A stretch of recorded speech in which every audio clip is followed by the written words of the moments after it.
Michael Jackson died, and as his doctor, Conrad Murray, heads into court to face manslaughter charges, the controversy surrounding his death still rages on. Michael's sister, TOYA, claims that Dr. Murray was just the fall guy in her new book, Starting Over, and she's here to tell us why. She says there was a conspiracy to murder her brother. Please welcome back TOYA Jackson.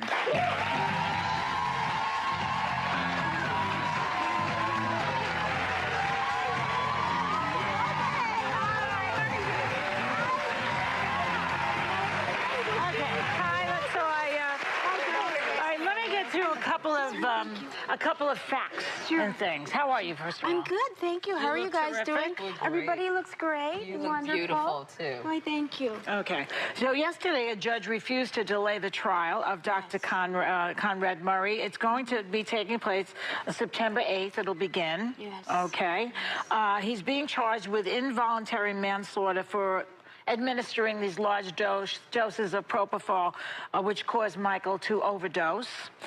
The defense is saying that Michael was a desperate man. That's their position, the defense, for Conrad Murray. That he gave himself the drug in order to help him sleep. That he gave it to himself. That Dr. Murray did not give it to him. And what do you think about the defense's case? Okay, first of all, that's not true. And I've spoken to several different doctors. You cannot inject yourself with propofol like that alone. The minute you put it in, it goes into your system, you fall asleep immediately.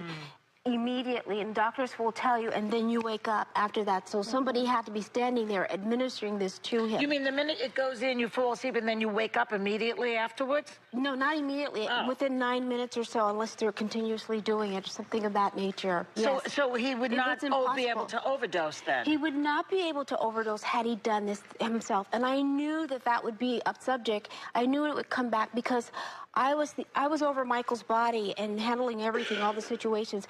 And when they came back to say they wanted palm prints and things that they had already gotten, and the way and the angles that they were doing everything, I said, I find this to be quite interesting. What you must also keep in mind is that when Michael first passed, right after that, the following morning, I was told, the coroner came and he said that whoever did this intentionally. Michael had enough propofol in him, he said, to kill an elephant. Wow. Now, mind you, propofol, it just leaves your body immediately. With Michael, it didn't because he had a kidney and liver problem. So that made it stay into his system. But you don't think it was Dr. Murray who did it? Well, I think there was a conspiracy, right? Absolutely, Elizabeth. It was a conspiracy, and a lot of people were involved in this, and they know who they are. And they're very afraid of what I might say, of what my brother has told me. Was he used in your mind, Dr. Murray I'm speaking of, as the sort of hitman in terms of this conspiracy? I think, honestly, in my total belief is that Dr. Murray was just the fall guy simply because he knew what was going on. But I don't know to what extent. Okay. And I can't say. I wasn't there when my brother was murdered. But doesn't it boil down to who actually administered the propofol? Exactly. Right. Well, who actually injected it into him completely? Which would be that would be the person who would be tried. Somebody was in Michael's house outside of that doctor during that time. Now that I do know, and I know who that person was that was in his house.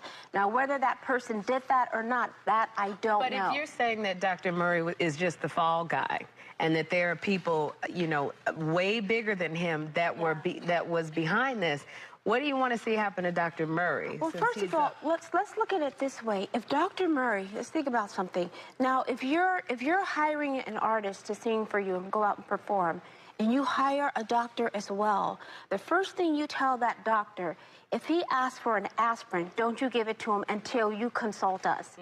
That's the first thing. Why would you let a doctor be in there knowing that he's doing this and allow that to happen? Your concern would be more or less, don't give him anything. Why are they just letting this doctor do whatever he wants? Even when Michael said, I don't want the doctor around me, this is what he was being said the last days, but no, you got to have this person with you. Why do you think Michael was concerned about this? What were they after? Well, first of all, he told me over and over and over. When he first told me, LaToya, they're going to kill me. I said, who, Michael? First, I thought, you're Michael Jackson.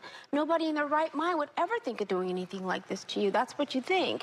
He says, no, but you don't understand. And then I saw how serious he was. He said, it's bigger than what you think. I said, well, Michael, what is it? He said, it's my publishing.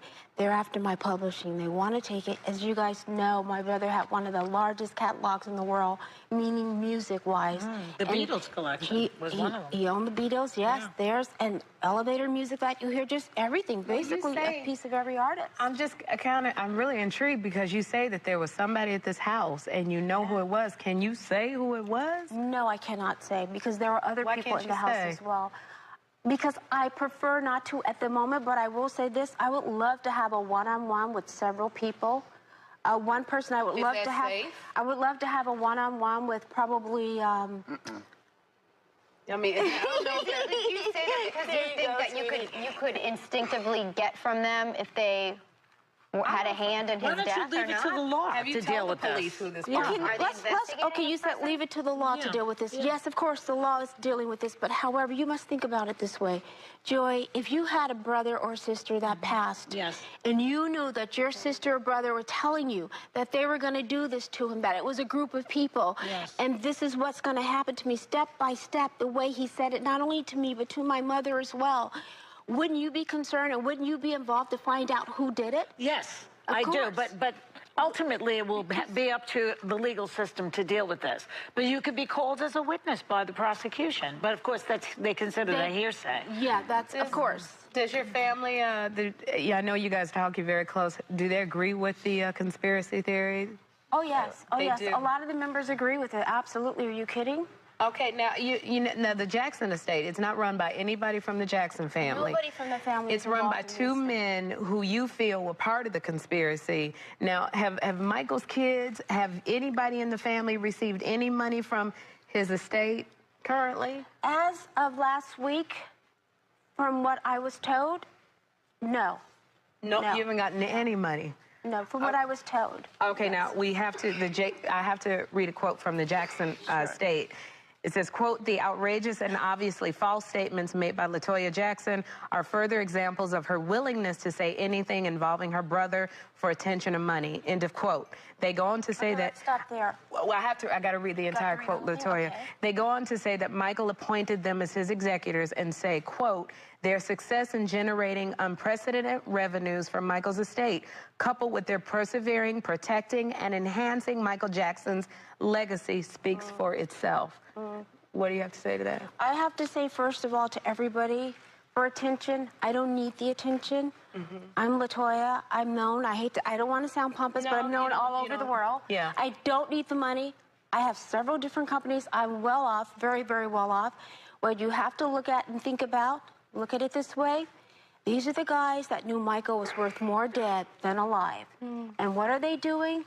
All of his things that you see are being sewed and thrown into just so many different mixes, and the movie came out right away. As a matter of fact, by the time Michael passed, right away, everything was being collected. Again, I was told all the footage from the movie was collected. Everybody, the doors were locked. It Why were says they no. making a movie, right? We have to... Because this is a part of a premeditation. Everything was premeditated. Well, we're going to find out more in this book. LaToya, thank you so much for coming by. We want to thank LaToya Jackson. Members of our audience are taking home a copy of LaToya's book. When we come back, we are